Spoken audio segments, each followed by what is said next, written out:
In this video, we're going to buy a cheap broken stun, fix the broken axle, replace some of its missing parts with 3D prints, give it some fresh paint, and then see the stun in action. So I've always thought the stun was kind of a weird looking vehicle, pretty bizarre and unrealistic. But then I did some research on it, and it turns out that the trike, or the three-wheeled vehicle, has actually been tried a bunch of times in military operations and with different kinds of vehicles.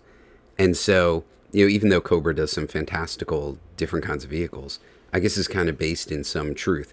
Though we all remember that trikes were outlawed or, weren't built anymore because they were super dangerous. But that means that the stun is kind of realistic, so that's sort of cool. Once I decided I wanted to get a stun, as usual, I wasn't going to buy a new in-box, like really mint-in-box kind of version. So I looked for a really cheap kind of broken one and found this one for $7, plus $8 shipping. So $15 for the whole thing. And it was pretty beat up. It was missing an axle, it was broken off.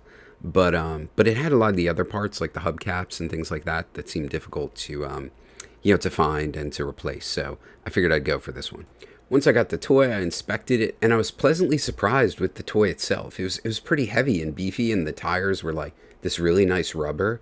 And I'd never handled a stun before, and I really started to, appreciate the toy and like it. So the first thing I wanted to do was figure out how to reattach the little piece that had broken off the axle. It looked like the previous owner had tried to reattach it with glue, and that just wasn't going to be strong enough. They'd probably glued it and broken it off. So what I was going to do was take a little piece of pipe, try to slip that piece into it, drill a hole in the side of the stun, then put that pipe into it so it'd have a real strong physical bond and not just glue. So I did a test fit with the pipe, and it looked like it worked great. Next would be trimming down that little axle piece that was still left so that it could kind of slide into the pipe and hold itself in there. And I simply did that with my hobby saw and just cut down a little bit of each of those edges until it was the right size to go in there. And once I slipped it in, it held securely and snugly, and I knew with some hot glue it wouldn't be coming out of there. I then just took some sandpaper and sanded down the surface where the wheel would be spinning, and then cut down that tube to be the right length and put it in, and then secured it with some hot glue.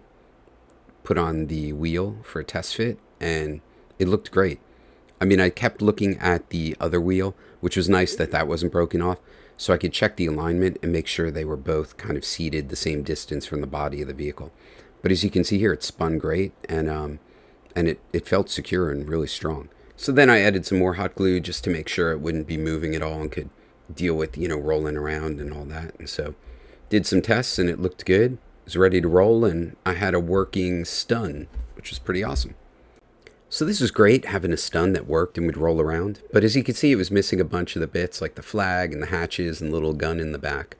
Fortunately, I'm a member of the G.I. Joe 3D printing group on Facebook. And Anthony Klein had just posted 3D files for the hatches on the little compartments and the rear weapon that goes on the stun.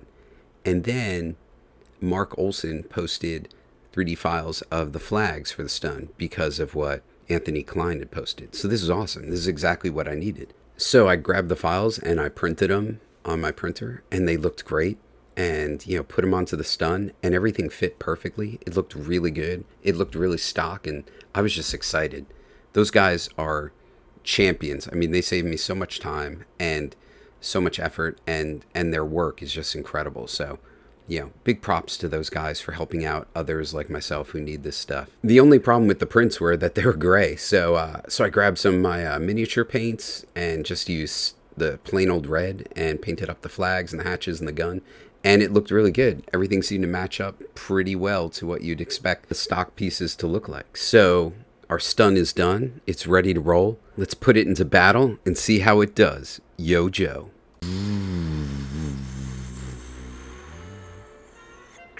More carnage. Cobra troops are being decimated. This is not good. Sir, it looks like we're gonna be on our own.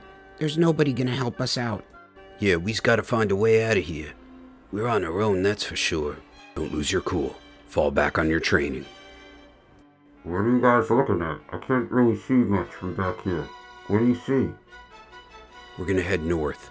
I think we'll find an exit that way.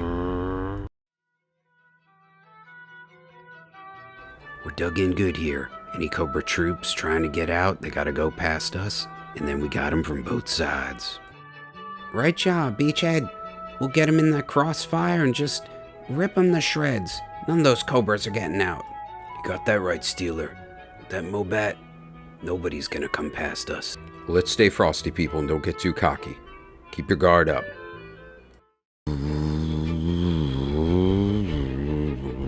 I think I see a break in the terrain up ahead. This opening looks too good. Too easy. Perfect place for an ambush. Tankers, I'm gonna need your timing to be perfect. When I call, you split and fire as much as you can. Got it? Yes, sir. You guys talking about what is the plan? I can't really see where we're headed. Peekaboo, I see you. Guys, looks like we got a Cobra Stun incoming. Ready yourselves, tankers. Now split and fire.